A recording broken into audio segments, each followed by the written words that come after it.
All right, let's get into this. Let's talk about Eddie Brock Carnage. I always want to keep calling him Venom, but it's Carnage now. So Eddie Brock Carnage picks up after, I'm guessing, Venom Wars, King in Black story, stuff like that. We end up on an airplane with Eddie Brock and Carnage. And Eddie is on the plane to basically kill somebody. Who exactly is he there to kill? He's there to kill a serial killer called the Hopscotch Killer. Carnage ends up getting really excited. He finally gets to go kill somebody because that's all Carnage wants to do is kill somebody.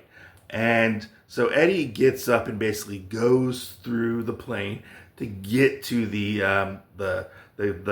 front of the plane, like the cabin, or not the cabin, the where the pilots sit basically. And he busts the door open, and unfortunately a U.S. Marshal gets involved, and she kind of, she kind of gets a little too involved, and Eddie's like, hey, Eddie says, hey, sit down. I don't mean to hurt anybody. I'm just looking for this one guy. We come to find out it's true. One of the pilots is the Hopscotch Killer. He ends up killing his co-pilot, cutting the wires to the plane, basically trying to kill everybody on the plane. We get the interesting scene where Eddie basically internally fights with Carnage and basically says, look, we have a deal. I let you kill this guy, which Eddie brutally murders this guy. We come to find out that Eddie ends up making a deal with Carnage to basically kill people for Carnage. So what we get in this book is basically Eddie strikes up a deal with Carnage, and he's like, hey, look, I'll kill for you, but I'm not going to be killing innocent people and whatnot. I'm going to go after the worst of the worst, and those are the people we can kill. And Carnage is like, okay, let's go do this. So they go about trying to find the Hopscotch Killer up, like, what, 20,000 feet up in the air, whatever, on this plane with all these innocent people. You know things are going to go bad. So as Eddie is basically searching the plane, which we get this really cool scene where he's using like Carnage's tentacles to basically go in through their ears and like relive like all their memories and whatnot to see who exactly is like the serial killer that they're looking for, because they have some kind of like theories that are going on. They thought maybe he was a truck driver, stuff like this, because the bodies have been ending up in different states and whatnot. But they come to find out nobody on this plane that's a passenger is the killer. They end up finding out, or coming to the conclusion, that it's actually one of the pilots. And you work with me and we'll save these people. But things don't really go as planned, to say the least. And Eddie does end up saving everybody on the plane. And in the process of saving everybody on the plane, he ends up waking up the next day. He basically blacked out and he doesn't know the outcome of what happened. They just find two bodies on the plane. They were the pilots. He doesn't know exactly what happened with all the other passengers. Come to find out, Carnage actually takes control of Eddie. And Eddie's like, look, Carnage, we need to talk. So what they do is they end up having a conversation within, I guess, their mind. And we come to find out that Eddie is basically poor. His son wants something to do with him. He's basically on his, I don't want to say last leg. Like if Carnage dies, Eddie dies, basically. And this is where things get interesting, where Carnage basically, he tells Eddie, look, I want to kill people. You're going to help me kill people. I'm looking for a new host. Not you, but I'm looking for a new host. Someone with superpowers, basically.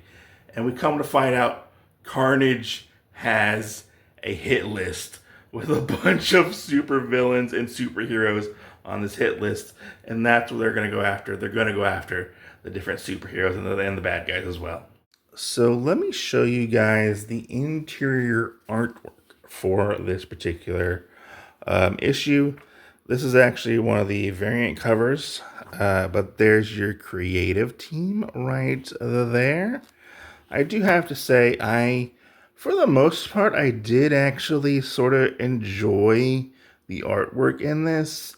When I first opened it up, Eddie was kind of jarring because I don't know, I wasn't expecting Eddie to be, he just seemed a little off, I felt like, artwork wise, but I did actually start to get used to the artwork. It definitely like sets the mood and tone, I feel like, for this particular issue, moving forward.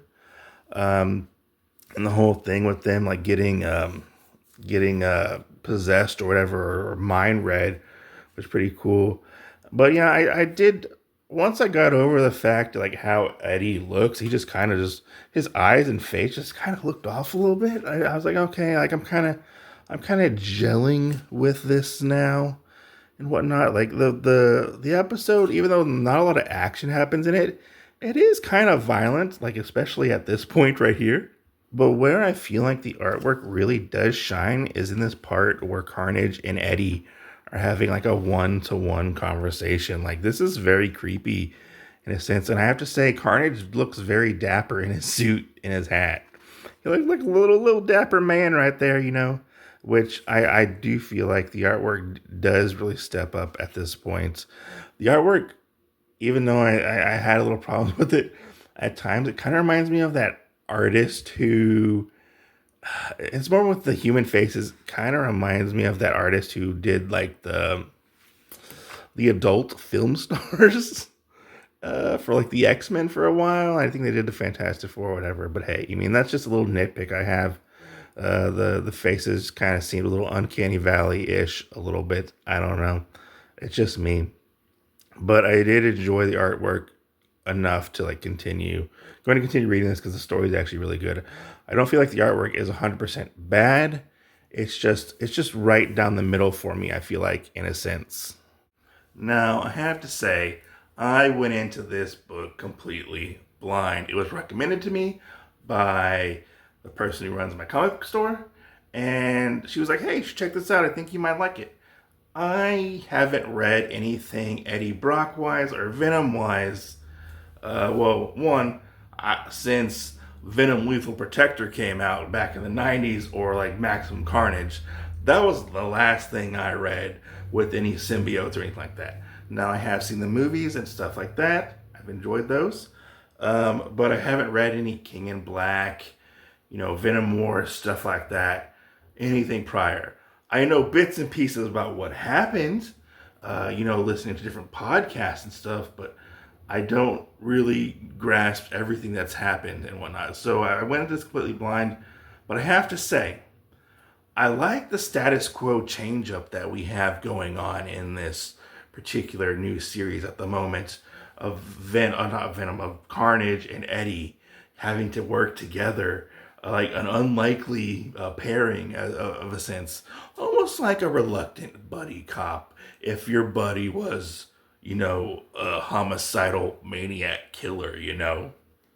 But the concept of possibly using Venom, or I keep wanting to call him Venom, using Carnage to do good in the world by killing the worst of the worst is an interesting concept, I feel like. And because you're still, having the character of Carnage do bad things, but to bad people, which is interesting. I like the dynamic between Eddie and Carnage on how they kind of bicker and fight back and forth for almost control of the host's body and stuff like that, and how Carnage is trying to like weave his way into Eddie's mind and influence him and stuff like that, and how all the different tactics Carnage is going to use, because all Carnage wants to do is kill. After having years with Cletus Cassidy, one of the worst serial killers of all time, and eventually Carnage getting his own, like, he didn't need Cletus anymore at one point, and he, is self-sufficient and whatnot and killing, and now he's back again with the host, a host he doesn't really 100% care for, because, Eddie's all about that Venom stuff, But it'll be interesting to see where things go from here. I hope this story does stay as strong going forward, because I did feel like this was a pretty cool like whodunit. We got to the whodunit pretty fast. But it'll be interesting to see where the superheroes and supervillains necessarily fit into this, and how will it affect Eddie and Carnage going forward. Because some of them are like the Silver Surfer, Phoenix, Galactus, I think Hela, I think, was in there. And some other people that I think Lady Daredevil was in there too. Like Elektra was in there for some reason. So like Carnage kind of wants a new host. He doesn't want Eddie to be his host. So it'll be interesting to see, will these people let Carnage in, or does he just want to kill these people for reasons that we don't know yet? Who knows? I don't know. But I thought this left on a interesting cliffhanger, and I hope it continues to be as strong. I did end up enjoying this. Surprisingly, I ended up enjoying this first issue. I look forward to reading more. Now, let me know in the comments down below. Did you enjoy this, or did you not enjoy it? Are you picking it up? Let me know your thoughts down below in the comments. I'm Otaku Mike. Like, subscribe, and share the video. I'll catch you guys in the next video. Peace out.